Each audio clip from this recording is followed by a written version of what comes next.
If you don't start prepping your podcast for the holidays now, you're risking burnout, a chaotic December, or even worse, your show going dark. Yes, it's still October, but you and I both know that December always creeps up faster than we expect.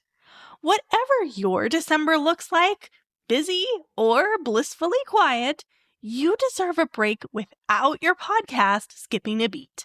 And today, I'll show you exactly how to make that happen. Hey there, I'm Julia Levine, aka the Podcast Teacher, and you're listening to Podcasting for Solopreneurs, the show that helps online business owners grow their podcast to get more listeners, leads, and sales.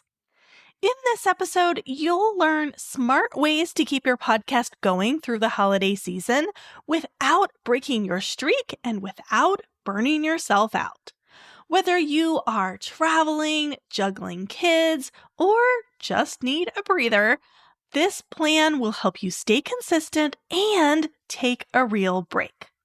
Consistency is one of the most powerful tools that you have as a podcaster.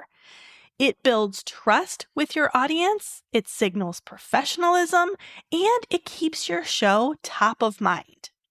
When listeners know that they can count on you, they're more likely to keep tuning in and take that next step and become a client or customer. But I've seen so many podcasters decide to, quote unquote, take a short break in December. And they fully intend to come back in January, but then they don't. Life takes over, momentum slips away, and before they know it, their show quietly pod fades.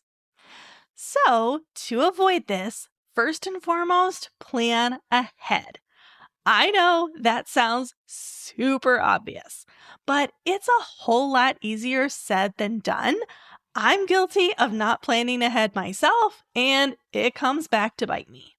So seriously, plan ahead like your December depends on it, because it kind of does.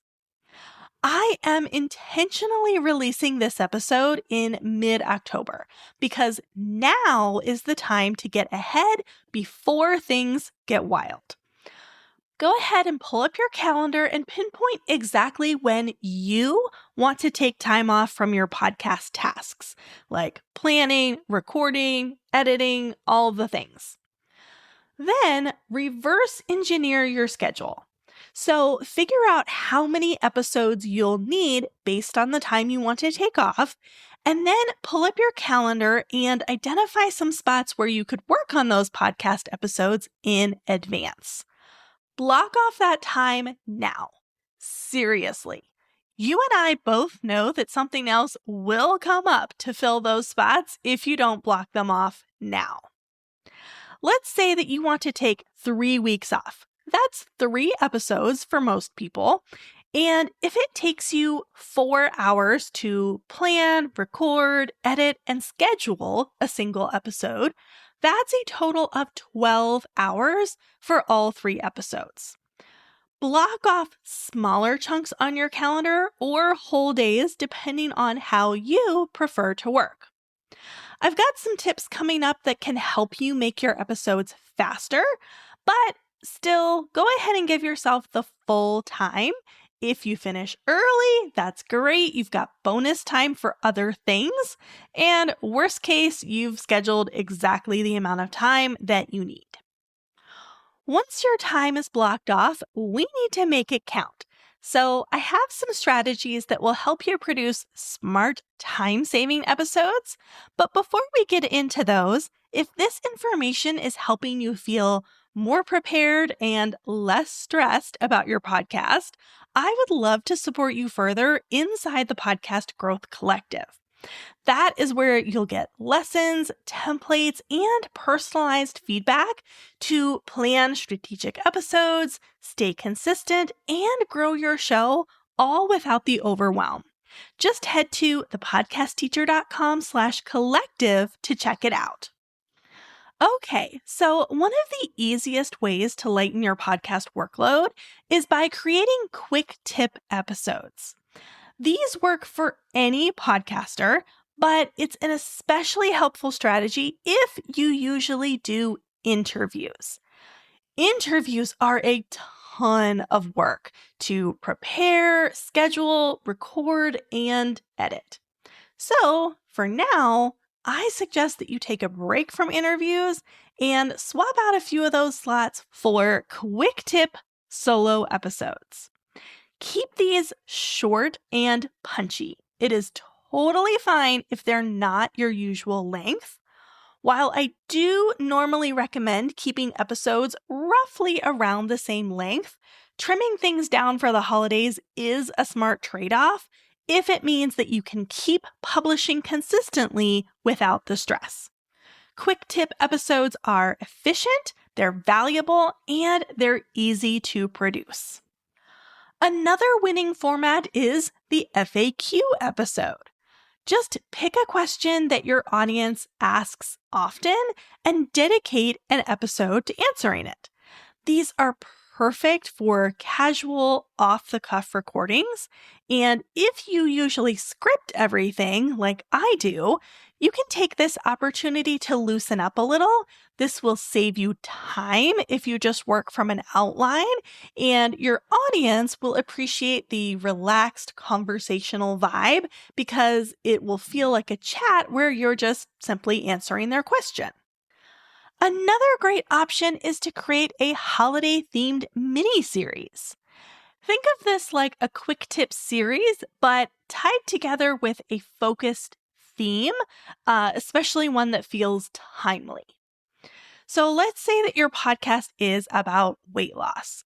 You could do a 4-part series on staying healthy during the holidays.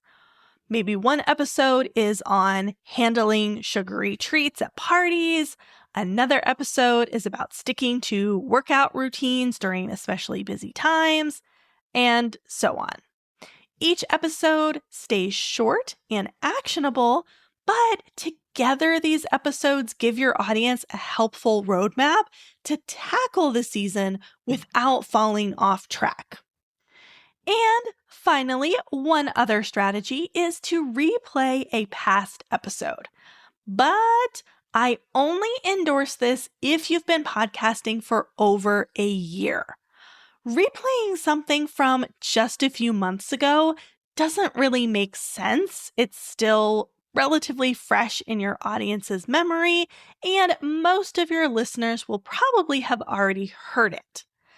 But if you've got a solid back catalog from a year or more ago, chances are that many of your newer listeners may have missed one of those old episodes, or it's just been long enough that it feels fresh again. Make sure to pick a great episode, one that delivered real value and, of course, still feels relevant. Something that is worth a second listen, even for your longtime followers. Then record a short custom intro. Let your audience know that you're taking a bit of time off to enjoy the holidays and that you're choosing to replay this specific episode because it had great feedback or because the content is especially relevant, whatever the reason is. This replay is a useful strategy to save your sanity, but you want to be sure to use it sparingly. I don't recommend running replays for 4 straight weeks in December. 1 replay, maybe 2 tops, and then fill in the rest with quick tip episodes, FAQ episodes, or a mini series. Used conservatively, this is a smart way to stay consistent and free up some time without sacrificing value for your audience.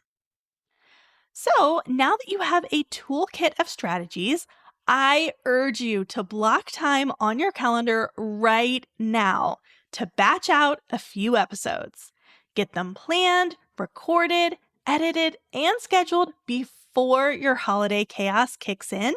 That way you get to enjoy some well-deserved time off while your podcast doesn't miss a beat. And if you want deeper support with your podcast, I invite you to join us in the Podcast Growth Collective. You can learn more at thepodcastteacher.com/collective. Until next time, happy podcasting.